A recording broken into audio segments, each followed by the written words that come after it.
Alright, hey everyone, how's it going? Welcome back to another Princess Connect Redive video. Now, back in July of 2021, I made a video going over which characters you should be saving for until the 1 year anniversary. I think that was back during the Summer Tamaki celebration, so around the half-year anniversary. And now that we're in 2022, I figured now would be a good time to actually make an update to that video and go over the entirety of second year and go over which characters I think are the best, the must-pull characters for all of that. So yeah, that's what I'm doing here today. As you can tell, I have a ton of tabs pulled up here. There will be a timestamp where I go over the must-pull characters versus other notable characters. So I'm obviously going to go over the must-pull characters first to get those characters out the way, and then I have other notable characters scattered throughout this entirety thing that I thought were very good. But as you can tell, the entirety of the second year is packed with a ton of great, amazing characters that I know a lot of people actually would not be missing out on. A lot of limited characters that we're going to be seeing. For example, we'll be getting the Rem and Amelia limited characters. Obviously, these are collaboration characters. We have the summer characters coming around once again.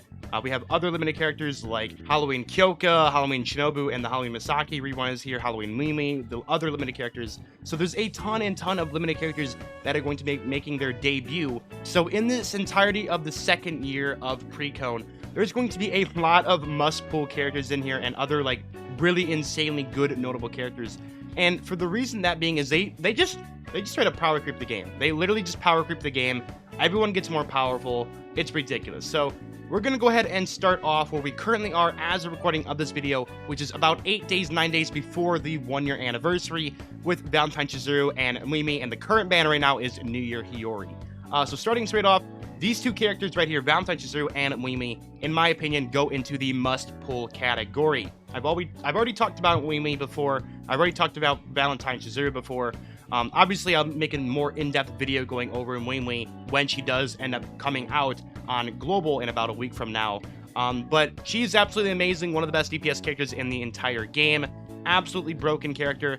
She is the 1 year anniversary character. You do get 3-star double draw rates as well, so that's going to help out your 3 stars. Also, a very amazing time to pull for characters. The banner in general is pretty much a must pull, but considering the character is also broken as well, it does help out the value a lot. So I just want to get these two characters out the way as fast as we possibly can. So Mimi is done. Next must pull is going to be Valentine Chizuru. She's an absolute must pull character because of how broken physical will be with this character.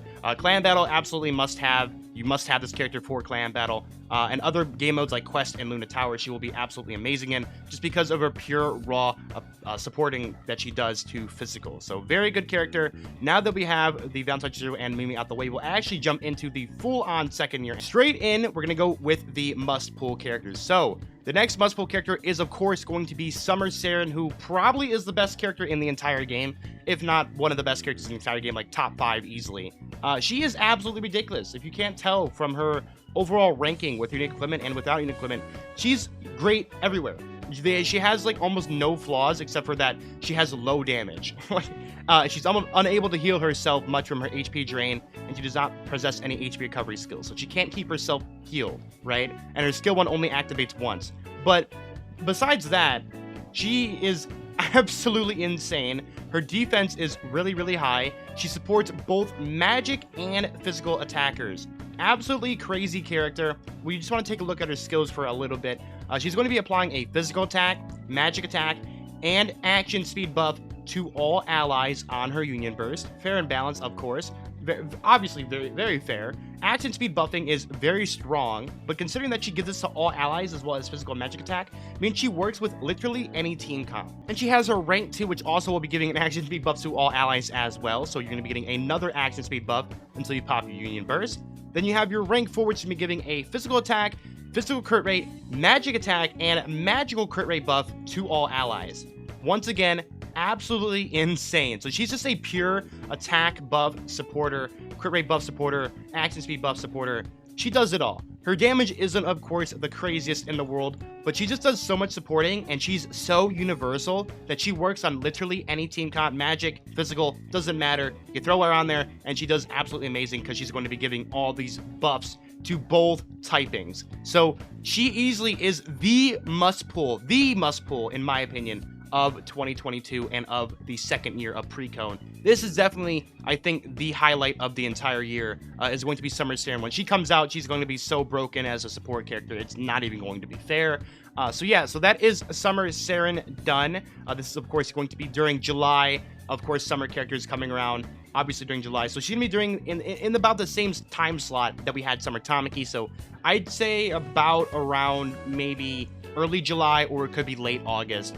So anytime between July 1st to August 20th is when we could be seeing the Summer Saren banner. So she won't be for quite some time. Unfortunately, for people that did not get Summer Kiaru, or if you're starting a newer account, Summer Kiaru will also be making her rerun around the Summer Saren time. So you want to pick up Summer Kiaru, and then you want to pick up the Summer Saren as well, which will kind of be kind of funny. So back-to-back banners, where basically have two must-pull characters on there, which would be a little bit unfortunate. Summer Saren is also a limited character. She will not be returning like the Gala characters who return about every 3 months, 4 months or so when they get a new Princess Gala character. They're limited characters, so that means you will not be seeing them return until next year. So Summer Saren, definitely a must-pull for the entire year. Moving next, we have Nenica. Now, Nenica is one of the best magical characters in the entire game, an absolutely amazing magical support. Once again, just take a look at her stat line throughout the entire game. SS plus in everything except for Arena. So yeah, she's a very, very powerful character, as you can tell. One of the best magical supports in the entire game. If we want to go ahead and just go over what she does, her universe will summon a clone with identical stats and action patterns as herself, creates a TP gain rate and a large magic attack buff field. So that she's going to be giving a TP gain rate buff to all allies, as well as a large magic attack buff field to all allies as well, in a radius of 400 at position of self. So honestly, very good. I think she is a backline character as well. So that obviously will be giving pretty much every single magic attacker will be getting supported from this Union Burst. And this is where she gets crazy, is her Union Burst, of course. Summoning a clone with identical stacks and action patterns means she's going to be popping these multiple times. So she's pretty much going to be having all these abilities constantly procced. Her rank 2, moderate magic damage to all enemies within the radius in front, and inflicts stun on targets.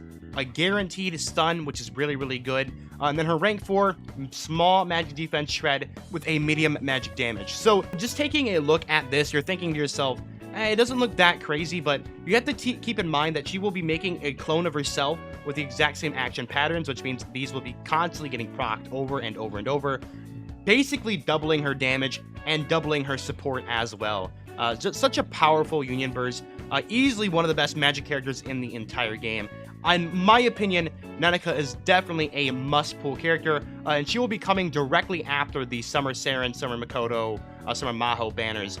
She will be right here around August time, September time of 2022. So Nenica, once again, an absolute must-pull character in my opinion. She's going to be almost a must-run on almost every single magical team that you ever will have. And speaking of magical, we're going to move on to the next must-pull character, which is going to be New Year Kiaru. New Year Kiaru is absolutely ridiculous. One of the best clan battle characters in the entire game upon releasing. If you can stack up her Union Burst, which every time you stack it up, you will be stacking up damage. So you literally will keep stacking up her damage. And if you guys watch videos of Summer Kiaru in-game and clan battle, if you've seen her run with Christmas Chica and all that stuff, you will see that the damage that she will be doing is like in the millions. Like, it is ridiculous. People will literally be one-shotting clan battle bosses if you get a proper rotation with Christmas Chica looping and all that stuff with New Year Kiaru. It is absolutely ridiculous. This character is so broken. Easily the other must-pull character of the entire year. Just taking a look at her skills, grants a magic attack buff by a moderate amount, and the buff's potency increases based on how much damage you deal. So how much damage you deal is how much more buff you will be getting from the Union Burst. And on top of that, her rank 4 is also going to be supporting, giving a magic attack buff to all allies by a moderate amount, giving a physical barrier, and then giving a potency of the physical barrier is increased based on the user's current magic attack. Once again, this is going to be applying to her own self, so she will be pretty much immune to physical damage if you're able to loop this over and over and over. So she's going to be basically tanking physical damage, which is really useful, and then she's going to be supporting as well. It's such a crazy character. Once again, the other must-pull of the entire year. New Year Kiaru is absolutely ridiculous. And of course, we will not be seeing this New Year Kiaru until the entirety of next year. Literally, like a full 365 days from now is when we'll be getting the New Year Kiaru banner. So don't expect to see her for quite some time. literally about 365 plus days from now, but she's definitely a must pull. And the other must pull, and I think the final must pull of the entire year, is going to be New Year Kokoro. New Year Kokoro is going to be releasing almost directly after. We're going to be getting a New Year Yui / New Year Hiyori rerun for a few days after the New Year Carol banner, and we're going to be going directly into New Year Kokoro. Now, New Year Kokoro is absolutely ridiculous. All the Kokoro characters, except for Ceremonial Kokoro, is absolutely ridiculous. We have the 6-star Kokoro, who is insane. We have New Year Kokoro, who is absolutely insane. And then we have Princess Kokoro, who is just broken. So we have every Kokoro that comes out from now on is going to be absolutely ridiculous. So anytime you see Kokoro and new Kokoro coming, expect them to be pretty broken. So New Year Kokoro is crazy. We're going to go over her skills really quickly. So her Union Burst is going to recover HP to herself. Of course, this is going to be kind of what they do, as normal Kokoro will also be recovering her HP to herself. An HP regeneration buff to all allies, and a physical attack buff to all allies as well. Very solid Union Burst just straight up off the bat. Rank 2, provoking enemies, so she will be taunting and casting a damage absorb barrier on herself. This is the exact same thing as June's Union Burst, where she gives a damage absorb barrier on her Union Burst. So she'll be taunting as well as giving a damage absorb barrier. Very, very broken skill, of course. Her rank 4, this is where she gets even crazier. Once again, physical attack, physical crit rate, and physical crit damage buff to the ally with the highest physical attack power, buffing up your physical attacker team. Such a powerful character. Honestly, I think she's a really good physical support, but in my opinion, I don't know. I think Summer Saren just takes the cake as the best support in the entire game, because she's going to be buffing all allies' magical and physical attack. So Summer Saren is super, super broken, but New Year Kokoro definitely comes, I think, second in terms of overall supporting. Crit damage and crit rate buff is insane, so she's literally just going to be making them hit harder as well as critting more often, giving them physical attack to the highest physical attack power. Once again, I think she's going to be the final must-pull character of the entire year. New Year Kokoro, once again, she will not be here for probably 380 plus days from now. But that pretty much covers all the way until the second year anniversary, which is going to be a pre-fest Pecorine. This is where the second year anniversary comes in. And yeah, that covers pretty much the entire must-pull characters. There wasn't really many, but of course there's obviously quite a lot that are very broken, like Summer Saren, I think is easily the most must-pull character of the entire year, and then New Year Kokoro, New Year Carol, obviously very good as well. So there we go, that is going to cover all of the must-pull characters for the second year of Priconne. And now we're going to be heading into our other notable characters of 2022 and of second year, which is going to be pretty much just going into a lot of different characters that you see throughout the entire year, like Odd and Gray will be in here. We have, of course, the Rem and Amelia banner as well, for other limited characters, collaboration characters. So starting off, we have Summer Makoto. Now, Summer Makoto is going to be hopping around the same time as Summer Saren here. These two will be literally running back to back, which will be a very, very bad thing, because Summer Saren obviously being much better than Summer Makoto. Like, it's not even fair. Summer Makoto is very, very good, though.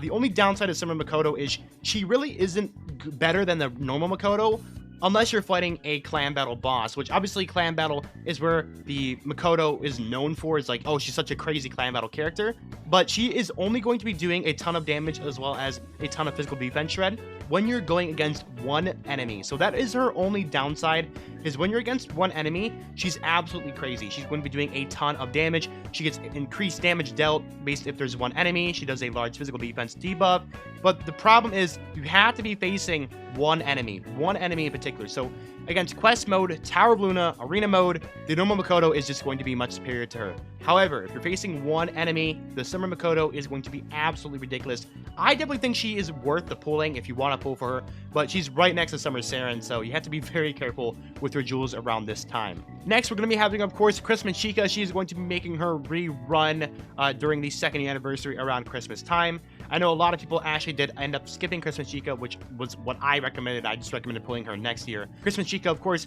will be popping up around the same time we get Christmas Christina, Christmas Ilya as well, which I don't think these characters are really good. Christmas Christina, they're not really notable characters, like super, super notable, but they are not bad. So you definitely can pull for these characters, but Christmas Chica will be making her rerun alongside Christmas INA during the Christmas time. I'd say a little bit before that we head into the New Year Carol banner. So if you did not pull Christmas Chica during the first year, you definitely have a chance to pull her once again. I do think she's definitely worth it for clan battle if you can loop with her, if you do get the proper builds for her, and you loop her with New Year Kiaru. New Year Kiaru plus Christmas Chica is probably the most broken combo in the entire game. It is so crazy. And then you throw in Nenica in there as well as a support character, and you're just doing a ton of damage, and it won't be fair. So those characters work all super well together. So if you did skip Christmas Chica during the first year, or if you're a new player, I think picking her up is definitely not a bad idea. Moving down, we have Transfer Aoi. Now, Transfer Aoi is actually very good. She's going to be an absolutely amazing clan battle character, as well as a Luna Tower and quest character on release. She's going to be a normal banner though, which is why I don't think she is a must-pull character. For the most part, I do recommend a must-pull characters being characters that are limited or Princess Gala characters exclusively, unless they're just so broken as a general character that you must pull them. But for the most part, all of the Princess Gala characters and all of the limited characters are going to be very notable and very powerful characters. School Aoi is very good, but I definitely don't think she is as worth it as other characters, but she is still super strong. Once again, just showing that the second year is going to be absolutely ridiculous with powerful characters. Next, we have Cosme here. This is going to be normal Cosme. She is going to be coming up very soon from the recording of this video, so straight after Mimi is going to be Cosme, or after Valentine Chizuru will be Cosme. So Cosme is going to be a very powerful PvP character, very good in clan battle as well. She's going to be binding enemies on her skill 1. We all know how good binding is from Sumagi in PvP. She also will be putting Confuse on the enemies, which is going to be having them randomly attack their own allies, basically kind of like an IO Union Burst, and they cannot use their own Union Burst. Her Union Burst reduces the enemy's TP gain rate, action speed, as well as their magic defense, helping your magical attackers hit harder. So a very solid all-around PvP character. So if you are a PvP main, this could be a character that you want to look forward to and maybe want to pull on. So there we go, that is Cosme done. Next we have Halloween Kyoka, an absolutely amazing magical support character. She's going to be shredding magic defense to one enemy directly in front, as well as increasing magic attack to all allies. Her rank 2 is going to increase magic attack by a medium amount to one ally with the highest magic attack, once again helping out your magic attack characters. For example, notable characters like New Year Kiaru, Summer Kiaru, those characters who have really high magic attack power, she'll be helping them out as well. And the effect will increase in proportion to the caster's current magic attack. So it really just depends on what their magic attack is. Once again, this is going to be very powerful with New Year Kiaru, who is going to be a stacking magic attack character.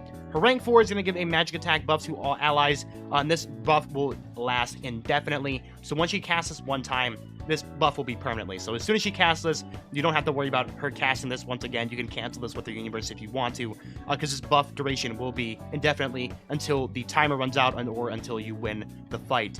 So the only downside I can see to this Halloween Kyoka is she doesn't really give anything other than magic attack buffs. I mean, it's obviously a lot of magic attack buffing, but we have other characters like Nier Kiaru, Summer Saren, who are going to be giving magic attack, crit rate buffs, physical attack, crit rate buffs, and all that stuff. She's only going to be giving strictly magic attack buffing, and obviously crit rate buffing, having you crit is going to like literally double your damage.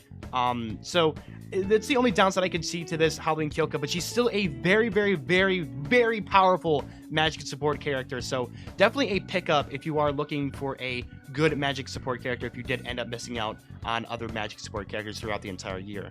Moving on, next we have Summer Suzuna. Summer Suzuna is a very good DPS character, a single target physical attacker. She's going to be very solid for a clan battle. I wouldn't say she's absolutely amazing at all. I'd say she's definitely noteworthy though, considering she's going to be a limited character. She's also going to be a character that people want to pull on. If you do like Suzuna, this character will be also super worth it, but she definitely will be a very solid second option for maybe a second or third team for a physical clan battle. If you do need to run a third team physical clan battle, Summer Saren can actually do a lot of damage on that team if you need her to. Next we have Udio Kuka, I think that's how you say it. She's going to be a very solid character. She's going to be granting herself a large recovery of HP to herself, a medium magic defense and physical defense buff to all allies and nearby users, so she's going to be helping out your defenses. Her rank 2 is okay, but where she gets really good is when she gets unique equipment, which is when she'll be giving a large magic attack buff to all allies and a medium magic crit rate and an action speed buff to all allies. Once again, helping out the magical team. This second year is basically just magic gets buffed to extraordinary heights, basically, because magic is getting so many good supports, and then you have Halloween Kyoka, who's also a crazy support to magic. You have Nenica, who's a crazy support to magic. So this is basically just going to be the year of magic. So when she does get equipment, she will be very good, but obviously this won't be for quite some time. Her rank 2 by itself, just a small magic attack buff, isn't crazy, but when she gets this new equipment, accuracy buff plus crit rate is honestly really, really good. And then her rank 4 is going to be shredding magic defense by a small amount. So honestly, she isn't that crazy good, but she is a noteworthy support character. And then moving on, we have our last 4 characters here. These are going to be other characters from different games. We have On and Gray. On is actually very good. She's going to be a solid clan battle character as well as quest character. Action P buff and magic attack buff. She's going to be doing a single target to provide magic attack if the heroic spirit blessing is active. So she's a very, very solid character. Once again, another magic character, another magic buff. Who would have guessed? Then we have Gray here. Gray is actually very, very solid for arena. So she will be a solid arena character if you do want to use her. She probably will catch some people off guard because she will be doing very, very powerful damage with her Union Burst, capable of potent single target damage, and has a field that deals magic damage. So she's very, very solid. On and Gray, definitely 2 noteworthy characters that you want to pick up.